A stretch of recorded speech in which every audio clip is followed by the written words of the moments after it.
Nasa lesson 6 na tayo sa perspicuity of scriptures. Yung perspicuity ng scriptures ay kaliwanagan, pagiging malinaw ng Bible. So, pero bago yon, review muna tayo doon sa lesson 5. Yung lesson 5 ay, anong attribute ng Bible? Inerrancy. Hindi nagkakamali or walang pagkakamali yung Bible. So, few questions muna, review tayo para sa inerrancy. Unang tanong, madali lang. Sobrang dali lang nitong unang tanong. Alin ang hindi nagkakamali? Yung autographs ay original ng Bible o yung translation ng Bible? Magre-raise po ng hand. Sige, raise ng hand. Kaya, raise ng hand. Oh, si Yvonne. Yvonne mo na pa, sorry. Ha? Si Jay. Ano? Autograph. Tama. Okay.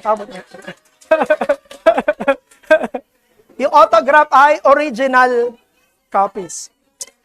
Number 2. Iba, itong cases yun, ha? Wag yun. Number 2. Dito sa pangalawa, medyo 3 cases. Kasi Kasi may verse. Pakisabi yung verse, tapos yung, ano yung sinasabi ng verse mismo na yon. Sige, basahin ko. Cite one verse that proves the inerrancy of the Bible. Sige, anyone? Yung mismong chapter at verse, So, sino? Anyone? Isang verse na nagpapatunay ng Bible ay hindi nagkakamali. Anyone? Okay lang. Sige, search nyo. Raise mo na ng hand. Sige, Ed. Ayan. Sige, basa. Anong sabi?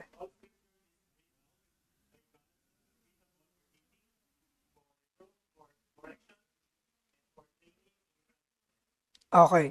Gusto ko pa sana kitang tanungin Pero sige, yan na. Bro, pakibigay kami. Ed. Sige, sorry. Pero, medyo implied yan doon kasi dahil ang Bible ay galing sa Diyos, therefore, hindi nagkakamali yung Bible. Pero, may dalawa tayong text na nagpapatunay. Una, yung mga text na nagsasabi na hindi nagsisinungaling yung Diyos. Kung hindi nagsisinungaling yung Diyos, hindi rin magsisinungaling yung salita niya. Tapos yung isang set ng verse ay yung Bible ay trustworthy.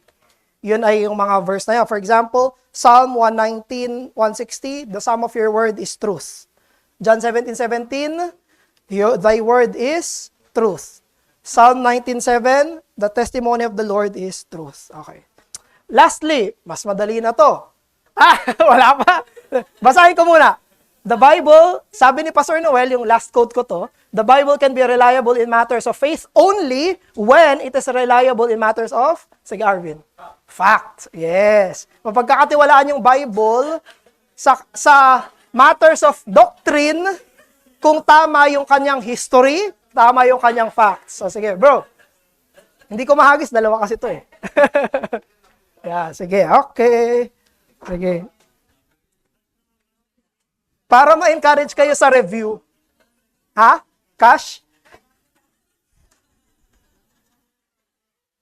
Ayoko sumagot. Kasi yes, let your yes be yes So, ayoko sumagot. Sige, doon na tayo sa 6th lesson natin, ang perspicuity ng Bible o kaliwanagan ng Scripture. Ang ibig lang sabihin ng kaliwanagan ng Scripture ay yung mga pinaka-main doctrines ng Bible ay malinaw, maliwanag. Yung mga main doctrines na gusto iparating ng Diyos sa Scripture ay maliwanag. No? Sabi isa to sa book na talagang nagtatanggol sa pagiging maliwanag ng Bible. Sabi ni Mark Thompson, so then, what is the clarity of Scripture? How might we summarize our explanation of this doctrine? The clarity of Scripture is the quality of the biblical text. yung Bible, that as God's communicative act ensures that its meaning is accessible to all who come to it in faith. Na ito'y maliwanag sa lahat ng lalapit dito ng merong pananampalataya. No? So, hindi natin sinasabi na walang mahirap na part sa Bible. No? I think we will all agree na sa Bible merong mga madadali, merong mga mahihirap. Pero, ang sinasabi ng clarity ng Bible ay lahat ng mga tumutugon ng may pananampalataya, makikita nila yung pinakakahulugan ng scriptures. So, for example, yung 2 Peter 3:16, di ba? Sabi ni Peter, sabi ni Apostle Peter, may mga mahirap intindihin sa sulat ni Paul. Apostle na yon. Nahirapan siya intindihin yung kapwa niya, apostle. So, hindi natin sinasabi na equally clear ang scripture at di natin sinasabi equally clear sa lahat ng tao. No? Pero ang basic premise nitong perspicuity ay the main things are the plain things. So ito yung sinabi ng confession natin. All things in scripture are not alike plain in themselves nor alike clear to all. Yet, those things which are necessary, pinaka-importante, to be known, believed, and observed for salvation are so clearly propounded. Napakalinaw sa Bible nung mga pinakamahalaga. Lalo na in matters of, anong sinabi? Salvation. And opened in some place of scripture or other, that not only the learned, isa to sa i-emphasize natin, na not only the learned, but the unlearned in the due use of ordinary means may attain to a sufficient understanding of them. Na ang Bible ay hindi lang pang scholar. Ito'y pang ordinaryong tao. Na kapag maging ang mga ordinaryong tao na bumabasa ng Bible ay ginamit nila yung ordinary means, nagbasa sila, inintindi nila, lumapit sila ng may pananampalataya, kaya nilang maintindihan yung Bible. Na hindi ito pang Bible school students lang, hindi siya pang scholars lang, pang lahat ng tao ang Bible. Kaya itong maintindihan. Now, bakit mahirap intindihan yung ibang parts ng Bible? No? May iba't ibang reasons kung bakit may mga mahirap intindihin sa scriptures. So, may apat tayo na binigay dito kung bakit ito mahirap intindihin. Unang-una, kung bakit ito mahirap intindihin ay dahil sa spiritual blindness. Actually, nung nag-debate si Martin Luther sa si Erasmus ay Roman Catholic. Nung nag-debate sila, isa to sa in-emphasize ni Martin Luther. Na ang isa sa primary barrier sa hindi natin pag-intindi sa Bible ay ang katigasan ng puso, ang human sin, yung ating kasalanan. Dinedescribe tayo ng Bible sa ating sin bilang blind, di ba? Tayo ay nabubulag. Sabi ng 1 Corinthians 2:14, the natural person does not accept the things of the Spirit of God, for they are folly to him. Nung nabasa nila, yung spiritual things, kamangmangan sa kanila yon, ayaw nilang paniwalaan. And he is not able to understand them, but they are spiritually discerned. Kaya may mga testimonies akong naririnig, definitely yun ay testimony din natin, pero yung may iba akong narinig, may in-outage dito sa Upper Antipolo, yung isang OFW siya dati, tapos na-convert siya, tapos etong testimony, sabi niya, nung naligtas ako, naging malinaw yung Bible. Dati, binabasa ko yung Bible, nung hindi pa ako Christian, hindi ko maintindihan. Pero nung naging Christian na ako, malinaw na, naliwanagan ako, naintindihan ko bigla yung Bible. So, spiritual blindness, yung isang reason kung bakit mahirap intindihin yung ibang parts ng scriptures. Pangalawa ay natural, yung lack of effort. No? Kasi pag nagbabasa tayo ng kahit anong literature, kailangan natin ng careful na pagbabasa, kailangan natin pag-aralan kung ano yung obserbahan kung ano yung nakasulat doon. For example, ayun, sa pintong yun, notice, keep this door closed at all times. Kung hindi mo iintindihan, kung ipapass by mo lang yan, hindi mo maintindihan yan. Diba? Ganun din sa scripture. Kapag hindi mo siya hinukay, hindi ka nag-meditate, hindi mo tinry intindihin, hindi mo talaga maintindihan. Hindi pwedeng isang basahan lang, tapos hindi ko nabasa, hindi ko na maintindihan. Malabo na yung Bible. No, wait lang. Kasi hindi mo inintindi. No? Kagabi, nandiyan kami, nasa dulo kami, binibigay ko example yung andun yung sa lababo, yung nakalagay doon, mali pa yung basa ko. So, ibig sabihin, may mali sa akin. Kasi kailangan ko mag-effort, kailangan basahin ko ulit para maintindihan ko yung nakalagay doon. Ganon din yung Bible. No? Lack of effort. Kaya sinabi ni Paul kay Timothy, sabi niya, think over what I say. For the Lord will give you understanding in everything. Sinabi niya, pag-isipan mo itong sinasabi ko, ine-expect ni Apostle Paul si Timothy na intindihin, mag-effort, na maintindihan kung ano yung sinasabi niya. No? Number 3 na reason kung bakit mahirap intindihan ng ibang parts ng scripture ay immaturity. No? Lalo na ang mga bagong believers, it takes time na sila ay mag-grow para mag-grasp yung mga mas malalalim na turo. Sinabi yan sa Hebrews chapter 5. Sinabi ng author ng Hebrews, you need milk, not solid food. For everyone who lives on milk is unskilled in the word of righteousness. Saan daw unskilled? Yung mga, etong mga nasa Hebrews, sa word of righteousness. Bakit daw? Since he is a child. But solid food is for the mature, for those who have the powers of discernment. No? Kung tayo ay bagong believer, it will take time, no, na tayo ay lumalim sa pagkakaintindi ng kasulatan ng Panginoon. So, number 4, ito ay distortion ng interpretation. Na mayroong mga tao talaga na gusto nilang i-twist yung word, yung passages. Ito ay tungkol sa mga false teachers. No, yun yung sinabi sa 2 Peter. Doon sa sabi ni Peter, nahirapan siya intindihin si Paul. At yung letter ni Paul, tinitwist ng iba to their own destruction. Binabago talaga nila yung meaning ng scripture. Wala silang pakialam kung ano yung ibig sabihin ng scripture. No? Gusto lang nilang gamitin yung scripture for their own purposes. Binabaloktot nila yung scripture para sa kanilang mga kasinungalingan, sa kanilang mga personal gain ng mga false teachers na yon. So ito yung ilan lang na mga reasons na kung sa spiritual blindness natin, salamat sa Panginoon dahil sa kanyang grace, binuksan na yung mga mata natin. Sa lack of effort, magawa ng paraan yan. Ang Panginoon na magbibigay sa atin ng kasipagan para pag-aralan yung salita niya. No? Sa immaturity, it will take time. Huwag tayo magmadali. Tayo aral lang ng salita ng Diyos. And sooner or later, yung mga text na yon ay mas maiintindihan natin. Pero ito, pang mga false teachers yan, dinedistort nila yung interpretation. Now, ano yung mga major objections sa perspicuity? Sino yung mga pumapalag? Bakit? Di ba parang napaka-basic na to? Malinaw yung Bible. Anong problema? Bakit topic pa to? Kasi may mga nagsasabi na hindi daw malinaw ang Bible. No? At merong 3 na sinabi si Kevin DeYoung.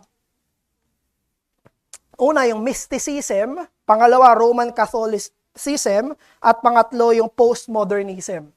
No, itong 3 ang naniniwala na hindi malinaw ang Bible. Pero may kanya-kanya silang dahilan kung ba't nila sinasabi na hindi malinaw ang Bible. Pero meron silang iisang objection sa mga nagsasabi na malinaw ang Bible. For example, una, yung mysticism. Yung mysticism ay nagkiklaim na ang Diyos ay mysterious at hindi natin kayang makilala. Yun ang sinasabi ng mysticism. Hindi natin kayang kilalanin Diyos. Pag sinabi mong kilala mo yung Diyos, you're putting God in a box. Yung mga ganong term, mga term na hindi mo pwedeng i-theologize ang Panginoon. Hindi mo pwedeng i-put in a doctrine ng Panginoon. No? There's a truth na kahit anong sabihin natin, mas malaki yung Diyos sa kaya nating sabihin. But it's another thing na sabihin na hindi ka pwedeng magkaroon ng kasiguraduhan sa kung sino yung Diyos. It's another thing. So, para medyo maliwanag, ito yung sabi ni Kevin DeYoung, doon sa mysticism. Sabi niya, on a popular level, mysticism is usually communicated as a humble attempt to rescue God from our man-made theologizing. The Christian faith, sabi ng mysticism, is utterly mysterious. It's about the things that can't be put into words. Ang Diyos daw, hindi mo maintindihan. Hindi mo daw pwedeng ilagay sa words. Hindi mo daw pwedeng i-describe.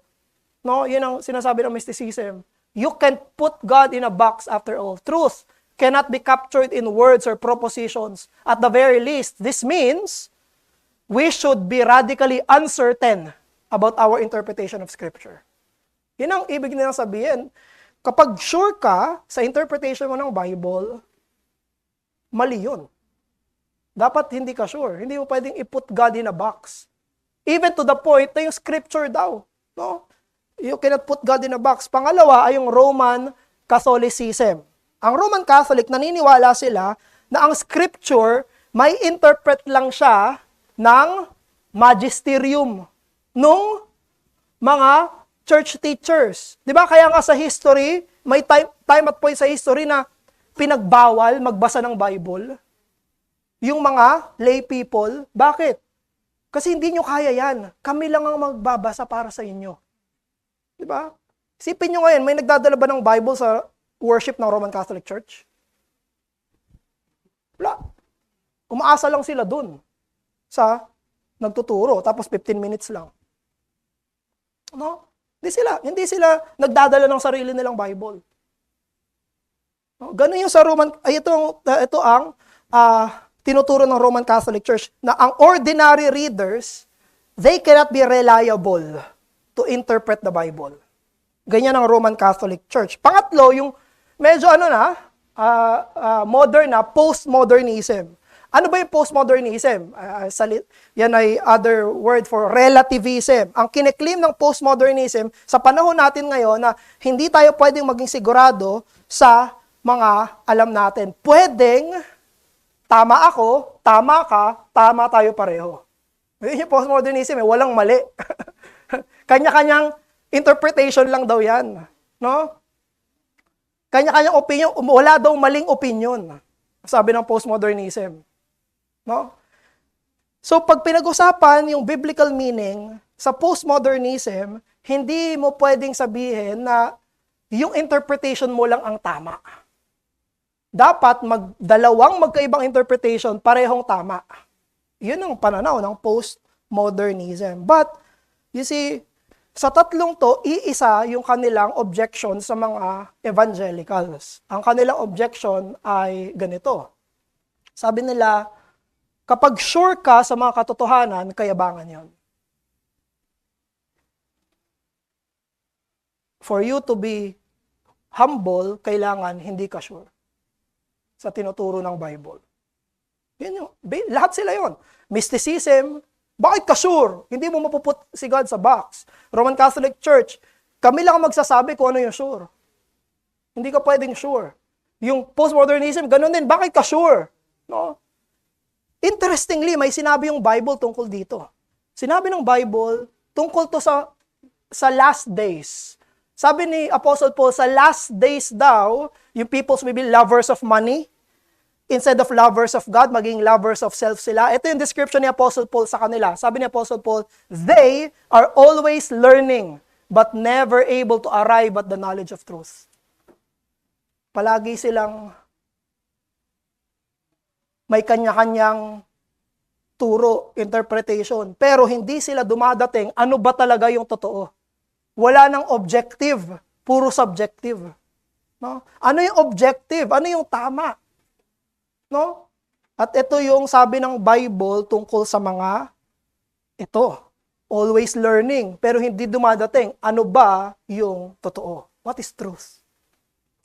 Now, ano yung biblical basis natin para paniwalaan natin na ang Bible talaga ay sure na clear? No? Una, Old Testament pa lang. Sa Old Covenant pa lang, sa Deuteronomy chapter 30, verse 11 to 14, makikita na natin na ina-expect ng Diyos na naiintindihan ng mga tao yung salita niya. Sabi dito ng Deuteronomy 30, verse 11 to 14, for this commandment, Panginoon to, I command to you, covenant people, Israel, today is not hard for you, neither is it far off. Yung sinasabi ko sa inyo, hindi mahirap. Yung sinasabi ko sa inyo, hindi malayo sa inyo. It is not in heaven that you should say, who will ascend to heaven for us and bring it to us that we may hear and do it. Negative ng Panginoon, no? Yung salita ko, wala sa langit. para sabihin nyo na sinong aakyat. Binaba niya na nga yung salita niya eh. Para sa atin eh. No? Neither is it beyond the sea. Hindi nasa malayo. Yung salita niya, that you should say, who will go over the sea for us and bring it to us that we may hear and do it. No? Ay, wala sa langit yung salita ko, wala sa kabilang ibayo yung salita ko. Ano sabi niya? But the word is very near you. May very pa. Malapit sa inyo. Sobrang lapit sa inyo, covenant people. It is in your mouth and in your heart so that you can do it. No? Yung command ng Diyos ay naiintindihan. Yung command ng Diyos, ine-expect niya yung mga excuses. Nasasabihin nila, layo nito sa amin eh. Hindi, malapit ito sa inyo. No? Wala nang intermediaries. Hindi nyo kailangan ng kung sino-sino. Hindi, nandyan na sa harapan nyo yung salita ng Panginoon. It's immediately available. Accessible. Kapag binasa nyo, kapag sinabi nyo, kapag mineditate nyo. Now, pansinin nyo, itong Deuteronomy 30, against na to sa mysticism. No? Sabi ng mysticism, hindi mo kayang intindihin ng Diyos. Sabi ng Diyos, hindi, kaya, ayan nga, binigay ko na nga eh. Readily available na nga sa inyo. No? Another, Deuteronomy 29:29, sabi ng Panginoon, the secret things belong to the Lord our God, but the things that are revealed belong to us and to our children forever, that we may do all the words of this law. No? Totoo, merong mga mysterious truth. Merong mga truth na hindi natin kayang arokin. Sabi dun may secret things eh. Di ba? May mga katotohanan na hindi natin kaya maintindihan. Pero, wag tayo tumigil doon. Ang sinabi din, on the very same verse, pero merong mga revealed. May mga mysterious, hindi natin maintindihan, pero may mga revealed na naiintindihan natin. At yung naiintindihan natin, yung revealed, yun yung Word of God. Nasa atin siya, na kaya natin intindihin, at maging ng mga susunod na generation. No? So isipin nyo yung sinasabi ng mysticism, na hindi nyo kayang maintindihan ng Diyos. Sabi ng Diyos, yeah, merong mga bagay na hindi natin maintindihan tungkol sa Diyos. Pero merong mga maintindihan tayo tungkol sa ating Panginoon. No? Another set of verses. Sa New Testament, ine-expect ng mga author na naiintindihan sila nung sinusulatan nila.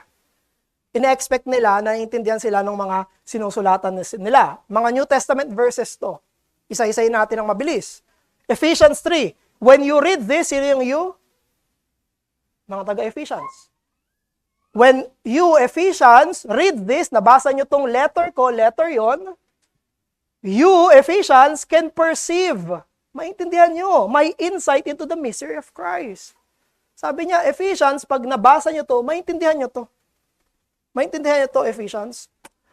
2 Timothy 3:15, si Paul, sabi niya kay Timothy, and how from childhood you have been acquainted with the sacred writings, which are able to make you wise. Ano daw yung able to make him wise for salvation? Yung sacred writings. Isipin nyo, bata pa lang si Timothy. Habang lumalaki si Timothy, tinuturuan siya ng Old Testament ng nanay niya, sa kalola niya, sabi ni Paul, kaya daw siyang maintindihan even for salvation. No? So yung mga bata sa baba na tinuturuan, may hope tayo. No? Hindi yung mga bata sa baba na tinuturuan, hindi, wala lang yan, pampalipas oras, hindi. It can. Pwede nilang maintindihan. Kahit napakaliit, kaya nilang maintindihan yung mga katotohanan na yon. No? Kaya hindi natin ginagawa na, hindi, eto pang matanda lang to. Eto pang scholar lang to. Hindi, pang lahat to ng tao, yung tinuturo ng scriptures. Revelation. Mahirap ba yung revelation? Yes. Pero tignan niyo yung sabi ni John. Sabi ni John sa Revelation, dun sa original hearers niya, blessed is the one who reads aloud the words of this prophecy. And blessed are those who hear and who keep what is written in it, for the time is near. Ine-expect ni John na maiintindihan siya nung bumabasa. Blessed pa daw yung mga nakakabasa nito at nakakaintindi nito. No? Hindi sinasabing madali sa lahat ng parts, pero huwag kayong matakot. Try niyong basahin, may maiintindihan kayo. No? Kunento sa akin ni Mama, na nasa Quezon sila, magba-Bible reading sila ni Papa, pumayag si Papa, sabi ni Papa, Revelation daw. Tapos, nagbabasa sila, in-explain ni Mama yung mga naiintindihan niya lang. No? Na parts ng Revelation. No? So, ang Bible, mga kapatid, sinulat yan ng mga writers para maintindihan. Hindi nila isinulat to para maging, ang tawag doon, yung parang coded, may secret code. Walang ganon. Isipin mo yung huling chat mo. Sino yung chinat mo? Ganon yung Bible. Sinulat siya para maintindihan. Chat siya ni Paul sa taga-Ephesians, chat siya ni Paul kay Timothy, chat siya ni John sa mga churches, sa Revelation, pero in old format, in written form. No? Tapos inspired ng Diyos, kaya hindi siya nagkakamali. Pero naiintindihan siya. Kaya siyang maintindihan. No? Laban nito sa Roman Catholic theology. Kasi pansinin nyo dito, yung mga sinulatan, ordinary believers. Walang sinabi si Apostle Paul dito sa Ephesians na yung mga scholar sa Ephesus, kaya nilang maintindihan sulat ko. Hindi. Sabi niya, lahat kayo. Sa Ephesus, Ephesians chapter 6, meron pang mga bata dun eh. Di ba? Sinabi ni Paul, children, obey your parents. Ibig sabihin, sa sinulatan ni Paul, may mga bata, tapos sabi niya, kaya niyo maintindihan to. Hindi siya pang scholar lang. No? Or sa mga magisterium lang. No? Sa atin, pang pastor lang. Hindi. Pang lahat yung Bible. No? Ine-expect sila na maintindihan. Another set. Si Jesus, alam nyo ba, nakapagkausap niya yung mga Pharisees, ang palagi niyang appeal, have you not read? Palagi appeal ni Jesus, hindi nyo ba nabasa? Ine-expect ni Jesus na yung mga kausap niya, binasa yung Bible, tapos naintindihan yung Bible. Sa Matthew chapter 19, may tanong kay Jesus tungkol sa divorce. May tanong siya tungkol sa divorce. Yung tama ba? No? Tapos, alam niyo yung ginawa ni Jesus? Bumalik siya sa Genesis. Sabi niya, nakasulat sa Genesis, have you not read, He who created them from the beginning made them male and female. Ang context ng Matthew 19, china-challenge ng Pharisee si Jesus sa kanyang theological position on divorce. Alam niyo sa panahon na yon, may dalawang school of thought. Narinig niyo na to dati. Merong Hillel, tapos merong Shammai. Sa Hillel, sila ay medyo permissive. Para sa kanila, pwedeng mag-divorce sa kahit anong dahilan. Tapos merong mga Shammai na very strict para lang sa sexual immorality justified yung divorce. Now, tinatanong nila si Jesus para itrap si Jesus. Pero sumagot si Jesus, hindi niya sinabi, according to Hillel. Hindi niya sinabi, according to Shammai. Hindi, sabi niya, according to Scripture. Ang appeal ni Jesus ay ang Bible. Ang appeal ni Jesus ay yung Old Testament, no? Tapos nung sumagot si Jesus doon, pinaliwanag niya yung original intent ng Scripture. Hindi niya sinabi na ito yung iba't ibang reading dyan. Ang sabi niya, ito yung tamang reading. Ibig sabihin, iintindihan, no? Even the Old Testament is clear na pwede siyang maintindihan. Sa 4 Gospels, Matthew, Mark, Luke, John, 7 times sinabi ni Jesus, have you not read? Tapos more times sinabi ni Jesus, it is written. Palaging balik ng balik si Jesus saan? Sa Old Testament Bible niya. No? Umapil si Jesus doon sa Old Testament. No? Laban ito sa postmodernism. Sinasabi ng postmodernism, kanya-kanya interpretation lang yan. No? Naniniwala kayong Diyos si Jesus? Naniniwala kayong hindi Diyos si Jesus? Hindi. Kanya-kanya interpretation lang kayo. But si Jesus mismo sinabi, hindi kanya-kanya interpretation. Merong tamang interpretation. At yon ay pwedeng maintindihan. Pwede iyong malaman. Hindi nyo ba binasa? Sabi ni Jesus. Hindi nyo ba binasa? No? Ganon din sa Old Testament, sa Nehemiah chapter 8 verse 8. Diba? Doon natin kinuha yung expository preaching sa Old Testament. Binuklat ni Ezra yung book of the law. Tapos, binigay ni Ezra sa kanong mga kalalakihan doon yung sense ng law. Hindi nila sinabi, ito yung interpretation namin dyan. Hindi sinabing ganon. Ang sinabi niya, ito yung ibig sabihin niyan. Ano yung ibig sabihin talaga nung text na yon? So, the Bible, hindi lang siya tungkol sa iba't ibang interpretation, merong sure position. Merong sure meaning yung Bible. Ano pa yung ibang descriptions? Tinuturing ng Bible na ang Bible ay liwanag at gabay. Psalm 119, 2 Peter chapter 1 verse 9. Sinabi doon sa Psalm 119:05, your word is a lamp unto my feet, a light unto my path. Yung 2 Peter 1, naging preaching natin no February, di ba? Sinabi ni Apostle Peter na the prophetic word is more sure, tapos it will be, you will do well if you pay attention as a lamp shining in a dark place. Now, lastly, na biblical proof na malinaw ang Bible. Nung sabi ni Jesus, nung nag-resurrect na siya, nabuhay na siyang muli, sabi niya sa disciples, go into all the world, make disciples, baptize, and then sabi niya, teach them. Ito na yon. Sabi ni Jesus, paano kayo gagawa ng mga disciples? Turuan nyo sila. Ano daw ituturo ng mga disciples? Ano daw ituturo? All. Sabi ni Jesus, mga disciple ko, ituro nyo lahat ng tinuro ko sa inyo, inutos ko sa inyo. Imagine that. No? Ibig sabihin, kung ituturo ito ng mga original disciples, dapat naintindihan nila to. Naintindihan nila lahat ng tinuro ni Jesus. Tapos kapag tinuro nila to, ituturo na naman ito. At ituturo ulit ito, ituturo ulit ito. No? Kung malabo yun, kung hindi yun naintindihan, hindi nila yun maituturo. By the way, nung sa Book of Acts na, lumalaki na yung church. Tapos pinersecute sila, di ba? Tapos naghiwa-hiwalay sila, nag-scatter sila. Anong nangyari nung naghiwa-hiwalay sila, nung pinersecute sila? Ito yon, Acts 8.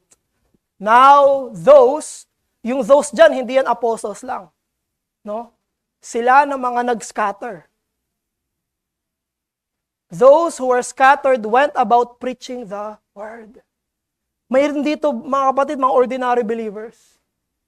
Yung kumalat na. Nung dumami na sila at kumalat sila, ordinary believers, alam yung all that I have commanded you. Alam nila yung gospel. But, hindi lang textual yung reason natin kung ba tayo naniniwala na malinaw yung Bible, meron din tayong theological basis. At yung theological basis natin ay dalawa. Una, na dahil malinaw ang Bible, dahil nag-condescend yung Diyos. No? Ano ibig sabihin ng condescension? Bumaba siya. Nagpakababa siya para kausapin tayo. Therefore, ang iniintindi natin dito ay yung Diyos nagtatry na kausapin ako. Ang tanong, kaya ba ng Diyos yon? Kaya ba ng Diyos na kausapin ako in such a way na maiintindihan ko siya? You see, yung human language natin ay ginamit ng Diyos para kausapin tayo. Nung kausap ng Diyos si Adam, gumamit siya ng pangtaong salita. Nung kinausap ng Diyos si Abraham, gumamit yung Diyos ng pangtaong salita. Nung kinausap ng Diyos si David, gumamit siya ng pangtaong salita. Alam niyo, pabago-bago yung language, di ba? Pero, doon nagsasalita yung Panginoon natin. No? Consider even our Bible. Nakasulat ba ito sa, sinabi nung Corinthians, language of angels? Hindi. Pag binasa mo yung Bible mo yan, ito, ESV to, English to. May mga Bible kayo, Tagalog. No? Bakit ganon? Bakit hindi ito ganon, yung di mo maintindihan ng mga salita? Bakit? Kasi nagpakababa yung Diyos. Inabot niya tayo para makausap niya tayo. No? So, God condescended in the revelation of His saving will. 100% this is divine, and 100% it is ultimately written. No, itong revelation na ito, mga kapatid, ay pagpapakababa ng Diyos. Kapag sinabi natin na hindi malinaw yung revelation ng Diyos, sinasabi natin na hindi malinaw magsalita yung Diyos. And God, brothers, is a perfect communicator. Siya ang pinaka malinaw magsalita. Di ba, mayroon tayong mga taong kilala, pag nagsalita, ang labo, di ko maintindihan. Pero may mga tao rin tayong kilala na kapag nagsalita, ang linaw intindi ko God is greater than that. Mas pinakamaliwanag siya na magsalita. Yung ating Panginoon. No? Alam niyo ba kung sino yung unang-unang kumestyon sa malinaw na pagsasalita ng Diyos? Sino yun? Satan. Ang linaw ng instruction ng Diyos kay Adam, huwag niyong kakainin yung bunga ng tree of the of good and evil, no? Knowledge of good and evil. Anong question ni Satan kay Eve? Sabi niya, sabi ba talaga ng Diyos? No, kinwestiyon yung kaliwanagan. Kinwestiyon niya yung clarity. Talaga bang sinabi niya? Ganun ba yung pagkakarinig mo? Malinaw ba yung sabi ng Diyos? Yan ba talaga yung tamang interpretation ng sabi ng Diyos? Sabi ni Satan? No? Yung si Satan ang unang-unang nagke-question sa Word of God. No? But consider this, that ang pinaka-important proof ng clarity ng Scripture is God Himself. Yung attribute ng Panginoon. No? Sabi ng John 10:27, sabi ni Jesus, my sheep hear my voice. I know them and they follow me. Ang linaw, sabi ni Jesus, pag tupa ka, makikinig ka. Assumption doon na makikinig ka, maiintindihan mo yung sinasabi ng pastol. No? Alam niyo yung, may mga, hindi kasi natin maintindihan kasi hindi tayo shepherding country. No? Pero sa mga shepherding country, may mga tupa sila. Kapag nagsalita yung pastol, yung mga tupa niya lalapit sa kanya. Yung mga hindi niya tupa, hindi lalapit. Alam ng tupa yung tunog ng boses ng sarili niyang pastol. Yun yung sabi ni Jesus. Naririnig ako ng mga tupa ko. Naiintindihan, alam nila yung tunog ng boses ko. Kilala nila yung boses ko. Na kapag nagsalita ang Panginoon sa Biblia, alam ng mga tao ng Diyos, alam ng mga tupa, yung sinasabi ng pastol nila. No? The living God is the perfectly effective communicator. Ito yung sinabi ni Mark Thompson dun sa book. Sabi niya, in short, a confession of the clarity of Scripture is an aspect of faith in a generous God who is willing and able to make Himself and His purposes known. God has something to say and He is very good at saying it. Yun yung basis. May gustong sabihin ng Diyos at napakagaling magsalita ng Panginoon. Now, punta tayo sa application. Sa dulo na. Sabi ni Sproul sa Knowing Christ, sabi niya, what kind of God would reveal His love and redemption in terms so technical and concepts so profound that only an elite corps of professional scholars could understand him? Anong klaseng Diyos? Yung magsusulat tungkol sa redemption niya na scholar lang makakaintindi. Ang sagot, not our God. Ang sagot, hindi yung Diyos natin. Yung sinasabi ni R.C. Sproul, hindi ganun yung Diyos natin. God has written something that we are able to understand.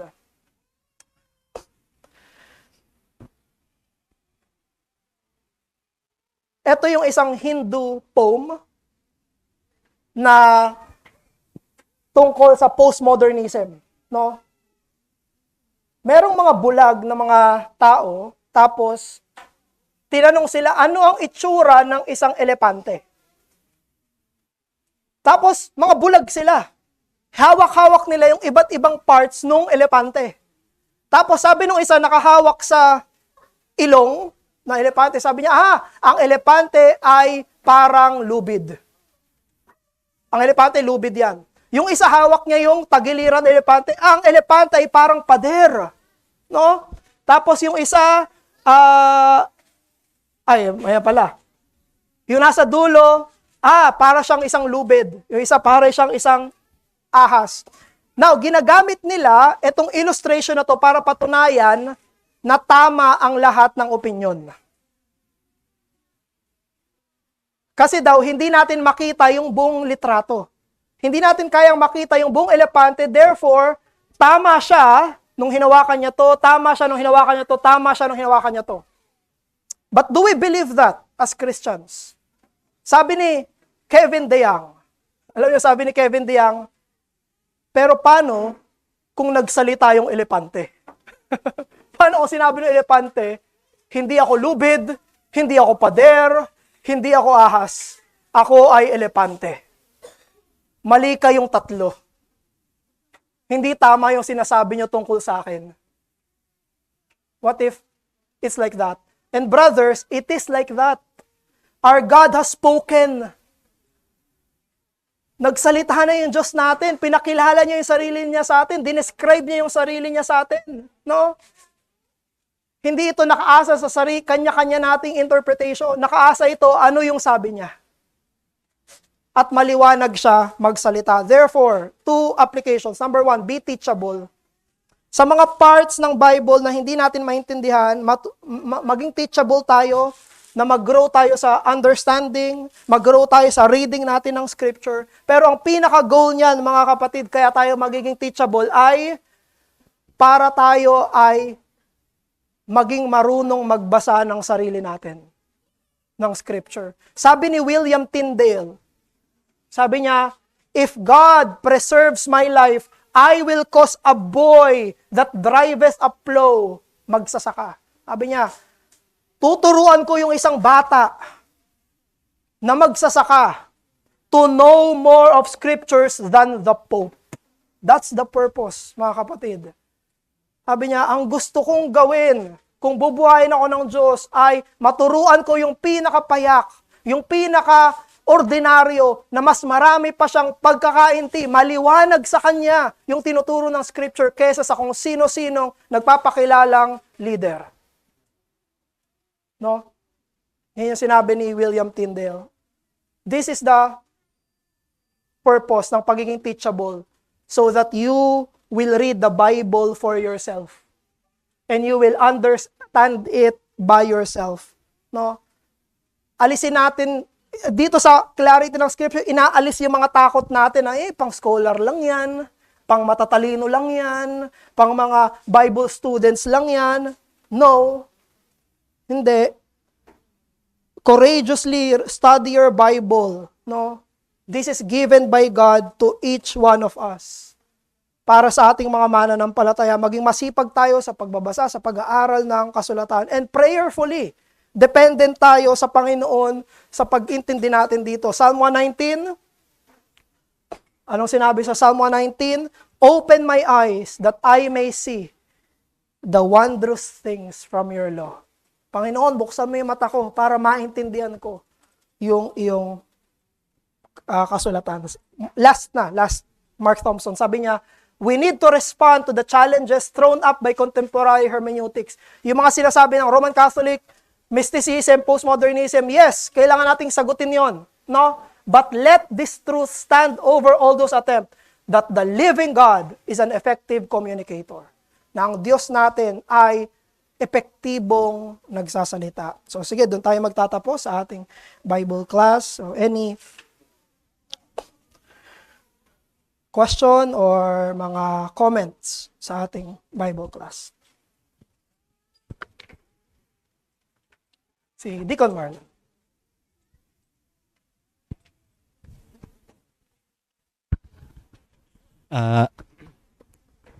Hello. Ano lang, comment lang. Habang binabanggit niyo yung perspicuity, naisip ko yung yung sa case ng Tower of Babel. If God intend us na i-confuse tayo, pwede niyang gawin. But rather, binigay niya sa atin sa pinakamalinaw na paraan na maunawaan natin. Kaya hindi natin pwedeng i-accuse yung Diyos na kino-confuse tayo. Kasi intentionally kaya niya talaga tayo i-confuse kung ayaw niya ipaintindi sa atin yung salita niya. The same goes with the Bible. As the fact na napakarami nating translation na binigay providentially ng Diyos despite of the different languages nauunawaan natin siya sa pinaka malapit sa atin talaga. Hindi I think yung Islam, for example, yung Quran, Correct. dapat basahin mo daw siya sa original language niya, which is the, ano nga ba to? Arabic. Kasi may kaibigan akong Muslim sabi niya, dapat basahin mo daw siya sa Arabic kasi parang corrupted yung translation. So, kung gusto mo talaga daw maunawa. Pero hindi ganun yung Diyos natin Intentionally niyang pinropagate yung Word of God in a manner na pinaka maiintindihan natin. Kaya talaga hindi natin pwedeng i-accuse yung Diyos na hindi niya intent na hindi ipaintindi sa atin yung salita niya. Yun lang, Pas. Comment lang yun. Thank you, Don Deacon. Nag-adjust yung Diyos para maintindihan natin yung sinasabi niya. Sige. Other questions po or comments? Malinaw ba? Na-joke lang. Sige, kung wala nang question, sa next and last na attribute ng scriptures na sa Bible class natin, sufficiency ng scripture sa next Lord's Day. After nun, nung attribute ng scripture, yung susunod na ng mga Bible class, I think regarding na sa canon. Parang paano napunta sa atin yung Bible, paano siya na-transmit, ano yung nasa Old Testament na Bible, tapos napunta sa New Testament. Pag-uusapan natin yung canon of scriptures. Paano ginamit ng Diyos yung providence para dumating sa atin in this format na yung kanyang salita. Sige po, kung wala nang question, let's pray. Diyos namin, maraming salamat po dahil maliwanag ka magsalita. O Diyos, maraming salamat po dahil inabot mo kami, ibinaba mo yung sarili para makilala ka namin at maintindihan ka namin. Tulungan mo kami, Panginoon, na maging masipag sa pag-intindi ng iyong salita. Tulungan niyo kami, O Diyos, na hindi matakot sa pagbabasa, kundi maengganyo na binigay mo to sa amin at hindi lang para sa mga katatalino. Binigay mo ito para sa mga ordinaryong kami, ordinaryong tao, ordinaryong mananampalataya na gustong magbasa ng Biblia mo. Papuri po sa iyo, Diyos, sa pangalan ng Panginoong Hesus. Amen.